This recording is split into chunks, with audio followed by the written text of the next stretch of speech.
আসসালামু আলাইকুম। আজকে যে বিষয়টা নিয়ে কথা বলতে এলাম সেটা হচ্ছে, অনেকেই আজকে দেখেছেন ঢাকার রাস্তায় অনেক রিকশাওয়ালারা তারা আন্দোলনে নেমেছে। আসলে তাদের আন্দোলন কেন, কি জন্য তারা নেমেছে, এই বিষয়টা নিয়ে আসলে অনেকের তারা বুঝতে পারছেন না কি, তাদের আসলে কি। আমার কাছে একটি কাগজ এসেছে যে রিকশাওয়ালাদের দাবি নিয়ে, সেই কাগজটি আমি দেখতে পেলাম, সেখান থেকে আসলে আলোচনাটা করতে চাচ্ছি। সেটা হচ্ছে রিকশাওয়ালারা কেন আন্দোলনে নেমেছে, সেটার বিষয়ে আমরা যে আলোচনাটা করব সেটা হচ্ছে জাতীয় রিক্সা ও ভ্যান চালক সংগঠন। তারা বলছে, যেটা আমি একটু পড়ে শোনাই, সেটা হচ্ছে 1971 সালে দেশ স্বাধীন করতে মুক্তিযুদ্ধ রিক্সাওয়ালারা ঝাঁপিয়ে পড়েছিল। 1971 সালে দেশ স্বাধীন করতে মুক্তিযুদ্ধে রিক্সাওয়ালারা ঝাঁপিয়ে পড়েছিল মানুষ হয়ে ইঞ্জিনের চাকা ঘুরিয়ে দেশ গড়ার কাজ। বর্বর পাকিস্তানি হানাদার বাহিনী 25শে মার্চ কালো রাতে হামলা করেছিল নিরস্ত্র রিক্সা চালকদের উপর। আচ্ছা, 25শে মার্চ কাল রাতে আমরা হয়তো এতদিন ইতিহাসটা ভুল জেনেছিলাম যে এই রাতে অনেক জ্ঞানী গুণী ব্যক্তিদের উপর হামলা চালিয়েছিল, কিন্তু আজকে আমরা আসলে জানতে পারলাম যে সেটা হচ্ছে নিরস্ত্র রিক্সা চালকদের উপর করেছিল। আমাদেরকে ইতিহাসটা পুনরাবৃত্ত করে বা জানানোর জন্য রিক্সা চালকদের ধন্যবাদ। এক রিক্সা এক রিক্সার উপর পড়ে আছে যাত্রীর সঙ্গে চালকের লাশ, যা আজও জাতি স্মরণ করে। আচ্ছা, আমরা স্মরণ করি, এটা নিয়ে আমাদের কোনো সন্দেহ নাই। স্বাধীনতার পর থেকে আজ পর্যন্ত রিক্সা শ্রমিকরা অবহেলিত, সেটাও তারা বলতে পারে। তারা তাদের ন্যায্য অধিকার পায়নি, এটা আমরা মানলাম, তারা তাদের ন্যায্য অধিকার পায়নি। মানবাধিকার বঞ্চিত এই জনগোষ্ঠী, সেটা ঠিক আছে, মানবাধিকার বঞ্চিত মানুষ, তাদেরকে সম্মান দেয় না। দেশের সব শ্রমিকেরা স্বাধীন, আর রিক্সা চালকদের ফেলে দেওয়া হয়েছে আস্থা করে ফেলে দেওয়া হয়েছে রিক্সা চালকদের। আচ্ছা, সম্প্রীতি স্বৈরাচার শেখ হাসিনা পতনে রিক্সা শ্রমিকরাও প্রাণ দিয়েছে, কিন্তু আমাদের কথা কেউ মনে রাখেনি। আমাদের বৈষম্য দূর হয়নি, তাই বৈষম্য দূর করতে 10 দফা দাবি তুলে ধরছি। এখন আমরা দেখবো আসলে তাদের 10 দফা দাবিটি কি। তারপরে আমরা সে বিষয়ে কথা বলবো। সেটা হচ্ছে, প্রথমত, স্বৈরাচার শেখ হাসিনা সরকার পতন আন্দোলনে শহীদ সকল রিক্সা চালক ও আহতদের তালিকা প্রকাশ করতে হবে। এটা অবশ্যই তাদের একটা যৌক্তিক দাবি, যে রিক্সা চালক যারা শহীদ হয়েছে তাদেরকে তালিকা প্রকাশ করতে হবে, তাদের পরিবারকে রাষ্ট্রীয় সহযোগিতায় আওতায় আনতে হবে। এটা যৌক্তিক দাবি আমি মনে করি। 2 নম্বর দাবি হচ্ছে, যুক্তরাষ্ট্রে শ্রম নীতির আদলে বাংলাদেশের রিক্সা চালকদের এক নম্বরে রেখে শ্রমিক হিসেবে ঘোষণা করতে হবে। যুক্তরাষ্ট্রের শ্রমনীতি তারা জানে, এটা আমার কাছে শুনে খুব অবাক লাগলো যে যুক্তরাষ্ট্রের শ্রমনীতি তো সবার সচরাচর জানার কথা নেই, ইভেন আমি জানি না, সোজা কথা। সেখানে তারা যে জানে শ্রমনীতি হিসেবে রিক্সা চালকদের 1 নম্বরে রেখে, এটা তারা দাবি করতেই পারে। বাকি যত শ্রমিক আছে, যত শ্রেণী শ্রমিক আছে, সব শ্রেণী শ্রমিক তাদের পরেই থাকবে রিক্সা চালকদের। ঠিক আছে, তারা দাবি পেশ করতেই পারে। আচ্ছা, আমরা যেখানে ছিলাম, আমরা ছিলাম 3 নম্বর পয়েন্ট, সেটা হচ্ছে তাদের 3 নম্বর দাবি আর কি। দাবিটা হলো, রিক্সা চালকদের স্বাস্থ্য সেবা, ছেলে মেয়েদের পড়ালেখা ও বাসস্থানের ব্যবস্থা করতে হবে। স্বাস্থ্য সেবা তারা চাইতেই পারে, রিক্সা চালকরা চাইতে পারে, এটা যে কেউ চাইতে পারে, কারণ শিক্ষা, স্বাস্থ্য, বাসস্থান এগুলো হচ্ছে একটা মৌলিক চাহিদার অংশ। ছেলে মেয়েদের পড়ালেখা এটাও চাইতে পারে, বাসস্থানের ব্যবস্থাও করতে হবে, এটাও বলতে পারে, তারা বলাটা স্বাভাবিক। এখন কথা হচ্ছে, এগুলা যদি তারা কিভাবে চাচ্ছে এটা তারা উল্লেখ করেনি। যদি তারা পুরোটা ফ্রি করতে চায়, যে ফ্রি তাদেরকে সবকিছু দিতে হবে, শিক্ষা, স্বাস্থ্য, বাসস্থান, যেগুলো এগুলো পুরোপুরি ফ্রি দিতে হবে, তাহলে আমি আসলে কালকে থেকে চাচ্ছি, আমি যে রিক্সা চালক হই, রিক্সা চালক দাবির সাথে সরকার আমাদেরকে ব্যবস্থা করে দিক, আমরা একটা বাসস্থান পাই, স্বাস্থ্য পাই, ছেলে মেয়েদের পড়ালেখার সুবিধা পাই, এটা চাইতেই পারি, যে কোনো কেউ আমরা চাইতেই পারি। আপনাদের সাথে আমরা পুরোপুরিভাবে একমত, আমরাও আপনাদের দলভুক্ত হইতে পারি চাইলে।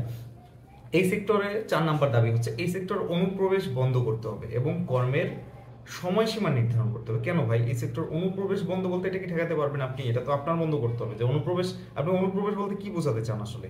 যে যে এই ট্যাক্সি চালায়, কিন্তু একটু সমস্যার কারণে সে ট্যাক্সি চালাতে পারতেছে না, সে এসে রিক্সা চালাতে পারবে না, এরকম কোনো কিছু বোঝাতে যাচ্ছেন? আসলে এটা তো ক্লিয়ার না যে আসলে অনুপ্রবেশ বলতে কি বোঝাতে চান।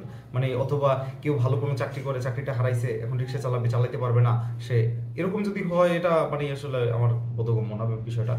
আর কর্মের সময়সীমা নির্ধারণ করতে হবে। এটা কেন? সময়সীমা তো আপনার উপর নির্ভর করতেছে। রিক্সা চালক যেহেতু, রিক্সা মানুষের সকাল 6টায় রিক্সার প্রয়োজন পড়ে, আপনারও 6টায় বেরোয়ার প্রয়োজন পড়তে পারে, বা কাজের ভিত্তিতে। এখানে তো সময়সীমা আপনি যতক্ষণ চালাবেন এটা তো আপনার ফ্রি, মানে পুরোপুরিভাবে একটা স্বাধীন প্রফেশন রিক্সা চালক। একটা স্বাধীন প্রফেশনের মধ্যে আপনি কিভাবে সময়সীমা চান? তার মানে আপনার যদি সরকার এখানে বেঁধে দেয় আপনি সকাল 6টা থেকে রাত 10টা পর্যন্ত রিক্সা চালাতে পারবেন, এখন যে কোনো কারণে আপনি সকাল 6টা থেকে রাত 10টা পর্যন্ত ফ্রি না, কিন্তু 10টার পর থেকে আপনি ফ্রি, তাহলে তো আপনার কোনো ইনকাম হলো না। মানে এটা কিভাবে দাবিটা তুললেন, কে তুললো, আসলে আমার বোধগম্য না।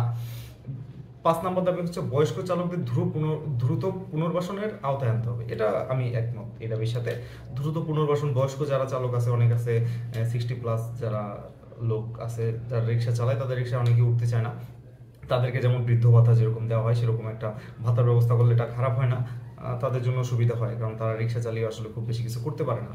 এটা তাদের যৌক্তিক একটা দাবি। প্রত্যেক রাস্তার মোড়ে রিক্সা চালকদের জন্য পার্কিং এবং বিশ্রামাগারের ব্যবস্থা করতে হবে। এমনিতেই আপনারা যা পার্কিং করে যে অবস্থা করে রাখছেন রাস্তার, তারপর যদি আপনাদের বিশ্রামাগারের ব্যবস্থা করে রাস্তা আটকায় দিতে হয়, তো রাস্তায় চলাচলই দরকার নেই, রিক্সাই থাকুক রাস্তার মোড়ের মধ্যে। এমনিতেই মোড়ে জ্যাম লেগে থাকে, মোড়ে রিক্সায় বসে থাকুক, কোনো চলাচলের দরকার নেই, মানুষ হেঁটে হেঁটে চলে যাক। রাস্তায় হচ্ছে পার্কিং এর ব্যবস্থা হোক রিক্সার, আর আপনারা হচ্ছে সেখানে পার্কিং চা নাস্তারও যদি ব্যবস্থা করা যায় তাও ভালো, সেটা করতে পারে আর কি, এরকম করা যায়। এটা যৌক্তিক একটা, তাদের দিক থেকে তাদের একটা যৌক্তিক দাবি। এরপর বলছে 7 নাম্বার, যেটা বলছে ট্রাফিক পুলিশ দ্বারা শারীরিক নির্যাতন বন্ধ করতে হবে। শপিং মল ও বাজারে দারোয়ানদের অশ্লীল আচরণ বন্ধ করতে হবে। আচ্ছা, ট্রাফিক পুলিশ দ্বারা শারীরিক নির্যাতন বলতে কি বোঝানো হয়েছে? আসলে ট্রাফিক পুলিশদেরকে আপনার যে মুঠের মধ্যে 10 টাকা 20 টাকা ধরায় দেন, সেই জিনিসটা বন্ধ করতে হবে এরকম? বা আপনার যে রং রুটে গিয়ে হচ্ছে ট্রাফিক পুলিশ আটকাইলে হচ্ছে কিছু একটা ধরাই দিয়ে চলে যান, এটা বন্ধ করতে হবে? মানে আসলে কি বুঝাতে চাচ্ছেন এটা, যে ট্রাফিক পুলিশ দ্বারা কি বন্ধ করতে চাইতেছেন? শপিং মল, রাস্তার অশ্লীল আচরণ, মানে দারোয়ান অশ্লীল আচরণ, মানে যে দারোয়ানরা আচরণ করে এটা ঠিক আছে, অনেকেই রিক্সাওয়ালাদের সাথে খারাপ ব্যবহার করে, এটা বন্ধ করা উচিত, কিন্তু ট্রাফিক পুলিশ দ্বারা নির্যাতন বন্ধ, এটা আসলে বুঝি নাই। দাবি পূরণ না হওয়া পর্যন্ত দাবি পূরণ না হওয়া পর্যন্ত অটো রিক্সা আগের নির্ধারিত এলাকায় চলবে। অটো রিক্সা আগের নির্ধারিত এলাকায় অটো রিক্সা যেরকম এলাকা ভিত্তিক চলার যে নিয়ম, সেটা আসলে তাই মানা উচিত। অটো রিক্সাদের মেইন রোডে উঠতে দেওয়া উচিত না, ইভেন অটো রিক্সা না, কোনো রিক্সাই মেইন রোডে উঠতে দেওয়া উচিত না। এরাই হচ্ছে যানজটের অন্যতম বড় কারণ। যদি মহল্লা ভিত্তিক অটো রিক্সা চলে, তাহলে রিক্সা চালকদের জন্য নির্ধারিত করতে, যদি মহল্লা ভিত্তিক অটো রিক্সা চলে তাহলে রিক্সা চালকদের জন্য নির্ধারিত করতে হবে। এটা মহল্লা ভিত্তিক অটো রিক্সা চললে রিক্সা চালকদের জন্য কি নির্ধারিত করবে? আমি বুঝি নাই দাবিটা, আসলে আপনার দাবিটা আপনারাই ভালো বুঝেন।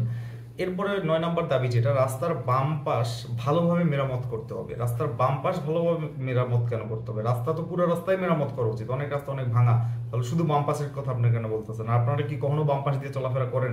আপনারা তো সবসময় মেইন রাস্তা, যেই রাস্তা দিয়ে গাড়ি দ্রুত গতিতে চলবে, সেই রাস্তাগুলো আপনারা আটকায় দিয়ে 3-4টা রিক্সা একসাথে রাস্তায় হচ্ছে স্লো করে দিয়ে বসে থাকেন, আপনারা তো বাম পাশ দিয়ে চলেন না। প্লাস হচ্ছে মেরামত, রাস্তা সব রাস্তায় মেরামত করা উচিত, কারণ রাস্তা সবার চলাচলের সুবিধার জন্য।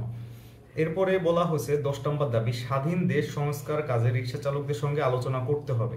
স্বাধীন দেশ সংস্কারের কাজে, এটা একটু আপনারা বুঝেন, খুব মজার একটা তাদের দাবি। স্বাধীন দেশ সংস্কারের কাজে রিক্সা চালকদের সঙ্গে আলোচনা করতে হবে এবং তাদেরও সংস্কার কাজে অংশ নেওয়ার সুযোগ দিতে হবে। সবাইকে ট্রাফিক আইন শেখার জন্য বাধ্য করতে হবে। আচ্ছা, এই বুঝলাম ব্যাপারটা, যে অনেক গভীর একটা কথা আপনারা বলেছেন।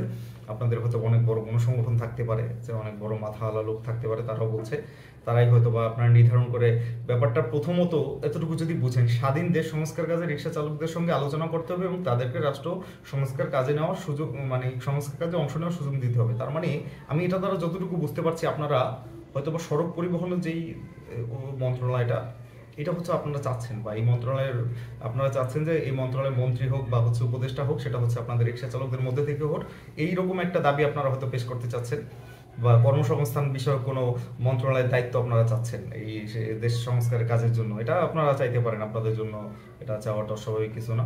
আমি আসলে এই দাবিগুলো, আপনাদের দাবিগুলো আসলে কি সেটা মানুষ জানে না, জানানোর জন্যই আজকে এই ভিডিওটা করা। ভালো থাকবেন সবাই। আসলে মনে হয় দাবিগুলো সবাই বুঝতে পেরেছে। ধন্যবাদ সবাইকে।